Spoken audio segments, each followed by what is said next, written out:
There are men who fight for glory. There are men who fight for wealth. And then there are men like Muhammad Ali who fight because they refuse to kneel before anything. Not fear, not pain, not the world's judgment. Ali's life was a constant battle, not just in the ring, but in every arena he entered. To call him a fighter is true, but it is incomplete.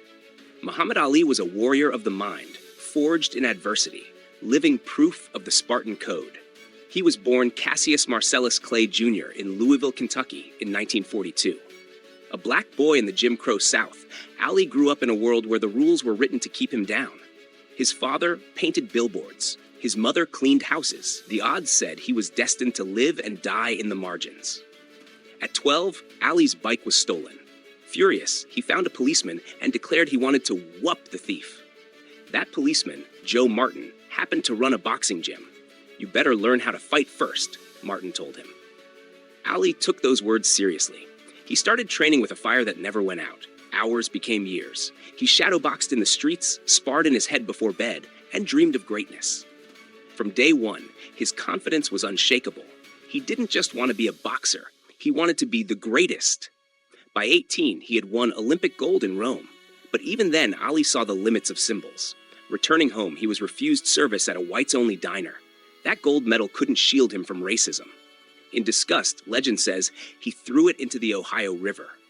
Ali turned professional in 1960. His style was unlike anything the sport had seen. Fluid, fast, elegant. He fought like a dancer, light on his feet, impossible to pin down. "Float like a butterfly, sting like a bee," he proclaimed. Behind the poetry was strategy. Ali understood the psychological game. He taunted opponents, destabilized them, made them doubt themselves before the first bell even rang. But Ali's first true test of Spartan resolve came outside the ring. In 1964, he shocked the world by announcing his conversion to Islam and his new name, Muhammad Ali. This wasn't just a religious shift. It was a declaration of independence. He rejected Cassius Clay as a slave name. Many Americans recoiled. Sponsors fled. Reporters mocked him. Ali stood firm. The real crucible came in 1967, when Ali refused induction into the U.S. Army during the Vietnam War. I ain't got no quarrel with them Viet Cong," he said. "No Viet Cong ever called me Nakar." For this, he was stripped of his heavyweight title, banned from boxing, and faced 5 years in prison. Those years of exile were devastating financially and professionally. He was 25 in his physical prime, yet barred from the sport he loved. But Ali's Spartan spirit didn't waver. He spent those years speaking on college campuses, defending his beliefs, and sharpening his mind. He became more than a boxer. He became a symbol of resistance. When the Supreme Court finally overturned his conviction in 1971, Ali returned to boxing. But the years out had taken their toll. He was slower, heavier, less elusive. The younger fighters now had the edge in speed and reflexes. But Ali had something else, an unbreakable will. This was never clearer than in 1974's Rumble in the Jungle against George Foreman.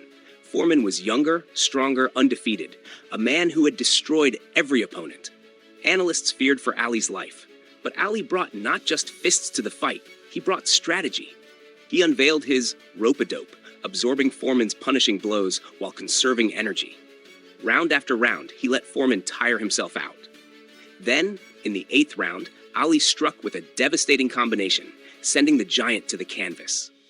Ali reclaimed the heavyweight crown. It wasn't speed or power that won the fight. It was mental discipline, patience, and a refusal to quit when others would have folded. 2 years later, in the Thrilla in Manila against Joe Frazier, Ali endured one of the most brutal contests in boxing history. The heat was suffocating, the pace relentless. Both men took savage punishment. By the 14th round, Frazier's corner stopped the fight. Ali later said, "It was the closest thing to dying that I know of." In his later years, Ali faced Parkinson's disease, a different kind of opponent. His body betrayed him. His speech slowed. But his courage never faltered. He continued to travel the world as a humanitarian, speaking for peace, equality, and compassion. Ali's Spartan mindset was clear. Life is a fight. It's not about avoiding hits. It's about taking them and standing back up. He once said, "I hated every minute of training, but I said, don't quit. Suffer now and live the rest of your life as a champion." This was not just rhetoric. It was his creed. He lived it in the ring. in courtrooms, in the streets, and in his final years as his body failed, but his spirit stayed unbroken. Muhammad Ali's greatness was never just in his fists. It was in his mind, his courage, his ability to stand alone. He refused to kneel to injustice. He embraced suffering as the price of greatness.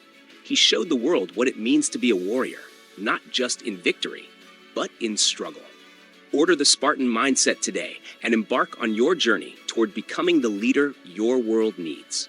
Let your struggles forge you into a warrior of character and resolve. The Spartan Mindset provides a comprehensive and actionable guide to personal development and resilience. Available now for just $19.99. Purchase your copy from the links in the description box below and on this channel's homepage.